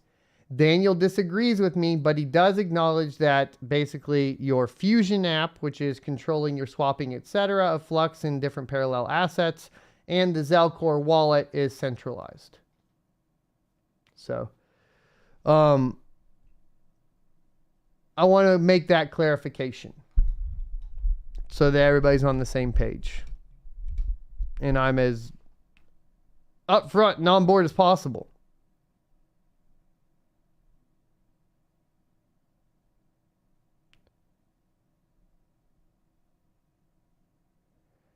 Aqua says, at Simon Tech, what would be a good resource to learn more on the Linux side? I've learned a bit about Hive OS version, but I'm feeling I need more practice. If you want good command line tutorials, you can check out codeacademy.com, and that works pretty good. John says, at Simon Tech, are you going to upgrade your 12900K to the 13th gen? I think I do want to. At the same time, I don't want to spend money because we are in a position, we're in a bear market. You know, and the 12900K is working perfectly fine. I would like to upgrade to it, but I actually need to get more memory first. All of the streaming and stuff is making it very obvious that 32 gigs of memory is not enough. So I'm probably more beneficial to getting another 32 gigs of memory and filling that out in the system than I am by getting a 13th gen. Because even right now, and we're not gaming, right? I'm using 60% memory of my memory. And that's just like streaming, tabs open, that sort of stuff. So I think like in general, memory upgrade first for my main rig. And then, you know, if we have some money, a 13th gen would be cool. Detroit says, at Summit Tech, do paid members on locals and Rocket Chat members get essentially the same bonus content and tips? No. Locals get access to commenting and posting and messaging me on locals directly. And like obviously on Rocket Chat, you can like message me and all that stuff, but that's primarily a chat application. And members can post like Premier only post as well. You can earn money as a supporter on locals too. So there's more advantages to locals. That's because obviously on locals, I get a bigger cut. Anonymous ETC says, as Simon Tech, is Ethereum Classic the most decentralized and secure smart contract blockchain now that ETH switched to proof of stake? Well, I mean, it depends on if you count ASICs as centralized or not. You know, a lot of people would say, I mean, in the past, one of the big arguments against Bitcoin from the Ethereum crowd was that ASICs offered a potential for centralization. So it depends on your argument in that manner. I like how you're trying to pump Ethereum Classic. You know, I'm kind of, you know, you and everybody else is trying to do it, right? It's why people get mad if we talk about the problems with Ergo. It's why people get mad if we talk about the problems with ETC or with Raven or whatever it may be. It's because everybody's trying to pump their own coin and everybody's trying to pump their bags. The fact is, most projects do have most all projects have their own, like, their pros and cons, right? And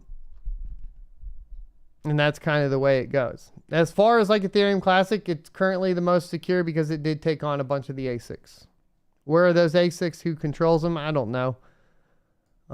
It's pretty surprising Ethermine is beating out F2 pool.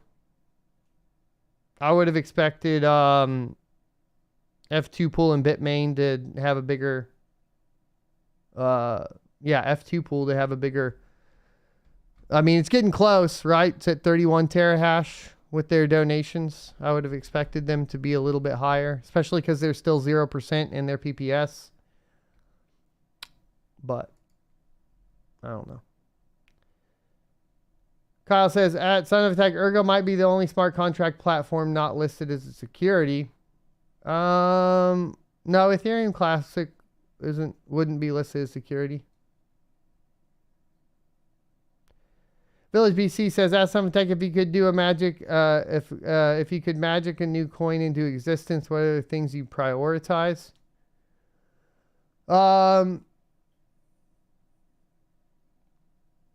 I think, like, first and foremost, a solid monetary policy off the bat is the most important, that you don't have to change. Like, I think you need a really intelligent mathematician to work that out for you. Because clearly that's been a problem with everything but Bitcoin, right? It's been a problem with Ethereum, been a problem with Ergo. Seems to be the number one problem. Second to that, I think finding a way to encourage solo mining. Now, obviously, Ergo tried to do it. Very smart, intelligent people couldn't figure it out. So I don't know that I could, but that would be ideal. And then as far as like everything else, I think like everything else should be built into layer 2, right?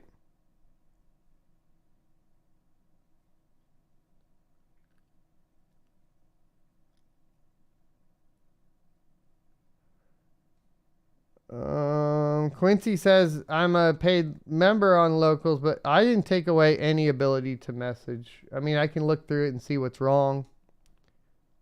It is a higher tier than the base tier for messaging, I think. I'll go look. Beerly says, ask Son of Tech, if you could hold 3 coins in 2020 into 2025, what would they be? Bitcoin, Caspa. Man, the answer used to be Ergo, but I'm really, really scared that Ergo flash crashes himself out of existence.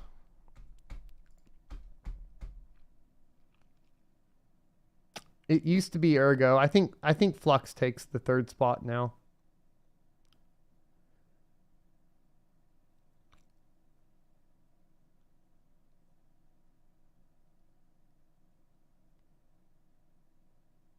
It's like Bitcoin for the standard though, and like Caspa for the moonshot.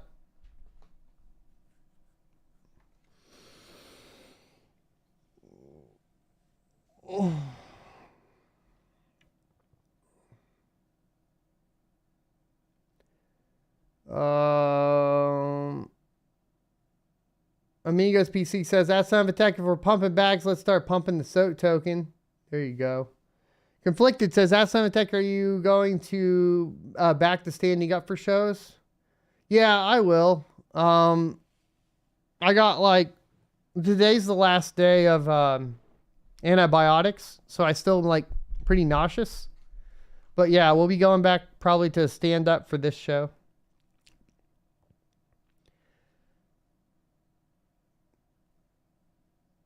Martin says, that's Simon Tech. If we leave profits out of the picture, which GPU mining coin do you believe in and will stick to? You know, I hate to be a doomer, but I don't currently believe that there is one.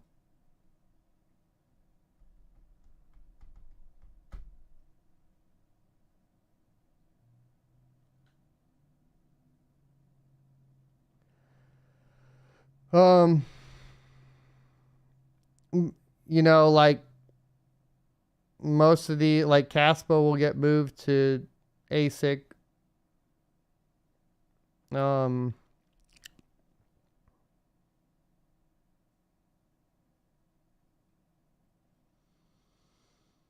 Ergo has to hard fork to put it in a position where I'm okay with it. Ethereum Classic is basically overtaken by ASICs. Ethereum Proof of Work is run by Chandler Go, and Ethereum Fair is run by Justin Sun. Flux has centralized portions to them.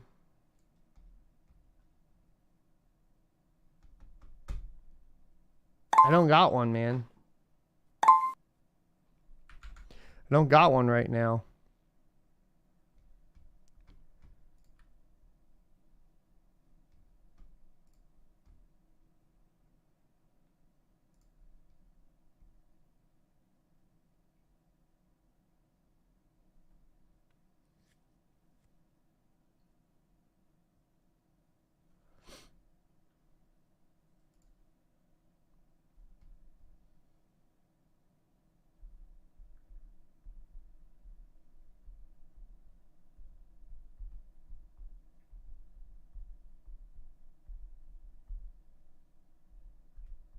Chadwick says that he got Ironfish going. It's pretty neat and well designed. Remember, that's a test net though, guys, so you aren't making any money really on it.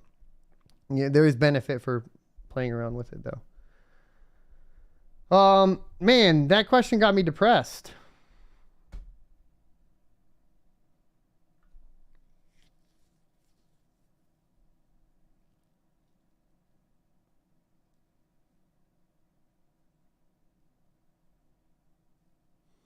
Really says, ask Samatek, why do you think Ergo will flash crash? It will flash crash if we see this pattern happen again. So we'll go over this again. And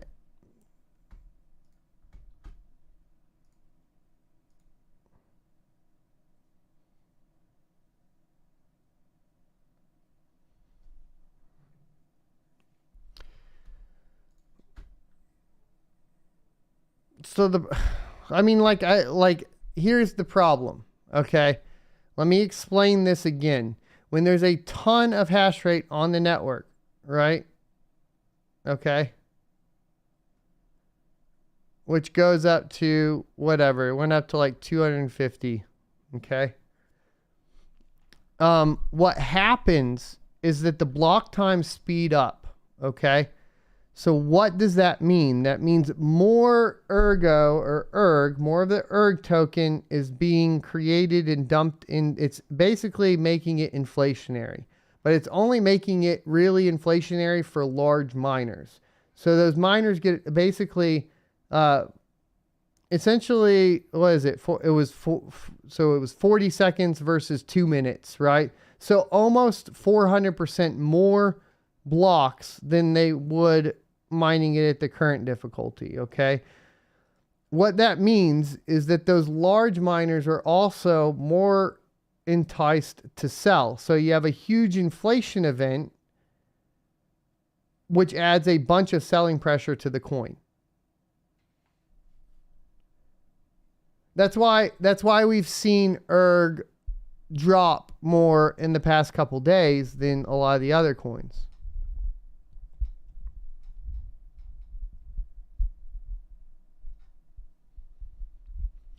And that's why you end up in a position, like I said, where you have a flash crash, because you have a bunch of big miners that are coming in with the only intention to essentially mine and liquidate, and they're getting 400% more than they normally would.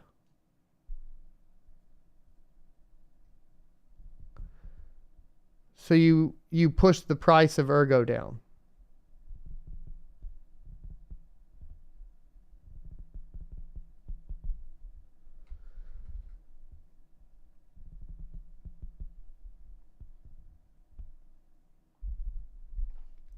Let's see.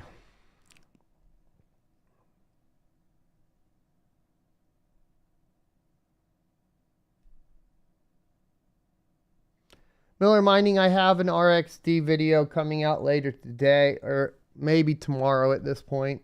I had to order some batteries for my test bench keyboard, but I'll have one out soon. Kirby says, as some tech, I predict Ergo will be unmineable for the rest of 2022. I don't think so. Like, obviously, you're going to have days where you can mine it and earn a bunch more. Nick G says, I'm getting my motorcycle permit Saturday and looking to eventually buy an MT-07. How do you like your FZ09? I love my FZ09. Maddie K says, and congrats on getting your motorcycle permit. Stay safe, bro. Maddie K says, ask Time Attack, do you think that Flux, even though its many centralized properties won't have great development? Neox just announced a partnership with Flux too. Well, you got to be careful because a lot of Flux partnerships are going to be essentially support in the ZIL Core wallet, right? So it's not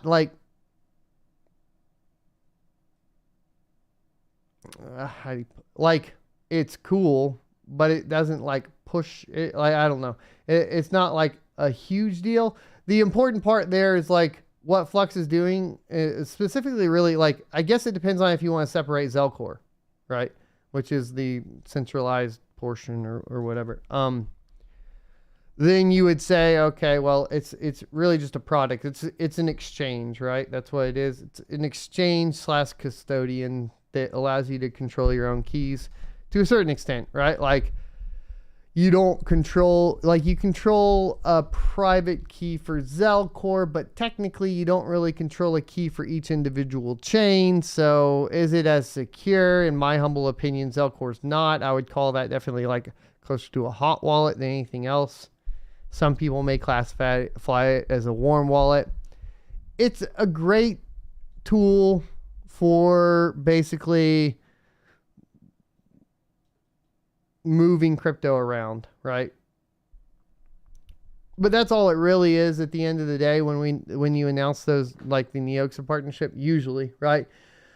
Or it's, they whitelisted Neoxa nodes to run them on Flux nodes, and that's really it, right? Detroit says, Asamtech needs I am a threat to traditional banking t-shirts.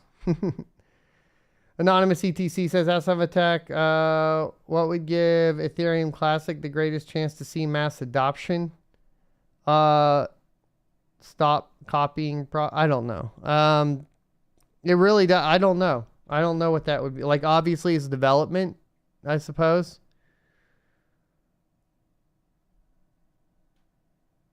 I think, obviously, Ethereum Classic's in a good position. I think you want the Ethereum Classic. I guess you want the ASICs on there no matter what. I think it comes down to adoption, right? Or not adoption, but development. Big projects. John says, are you still holding Ergo? A majority of my holdings are Ergo, yeah. Ergo Pad, Padilla, Aneta, EGIO, which is a gaming platform. I hold a majority of my holdings are in Ergo or on the Ergo platform.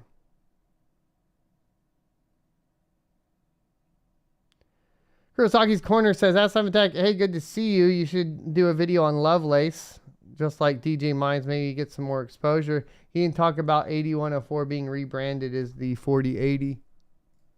Oh, we talked about it on here. It'll get clipped. Dynamite says, S7 Tech, thanks for the content. Yes, sir. Sorry about the warehouse struggles. I did that in 2019 and got taken out. Now I have 125 amps of 240 volt and proper ventilation at home. Mining forever, thanks to you. Awesome, dude. I probably should have gone that route, but I don't own my home, so that's kind of a hard position to be in, too. I mean, I probably won't ever own a home, you know. It's like a 30-year mortgage at 6%. Like, that's... no, I'm good. I can't do that. Kurosaki's Corner says, S7 Tech, I know your knowledge on memory bus will be good talking point for the 4080. Yeah, we talked about it today. Nicholas Kane says, Quark chain showing 4.14 petahash a second on the ETH hash algo for now. Is this a glitch? I don't know. Have to look. Probably a glitch. Yeah, that's got to be a glitch. There's nothing over terahash right now. ETH only ever hit 1 petahash. XDX says, S7 Tech, are we waiting for the Fed hike? I kind of was, but I think we're going to go ahead and call it a day over here and go work over on the Twitch channel. Second TL Mining says, S7 Tech, how do you keep your Ergo coins and tokens secure? No comment. If I told you, I'd have to kill you, right? Oh my gosh, we're on YouTube. That is an old saying that people used to say when they're keeping a secret. And don't take that out of context.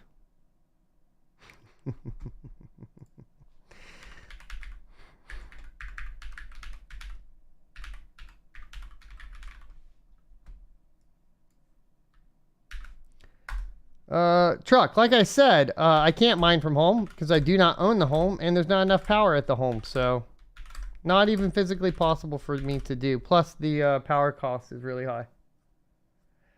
All right, head on over to twitch.tv/blindrun. We're going to go ahead and update the Caspa node.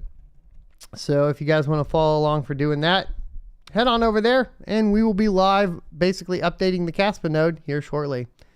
Thanks for watching. Thanks for participating today. Hopefully, you know, I think like, I don't know. We'll talk more on Twitch. I'll see you next Tuesday.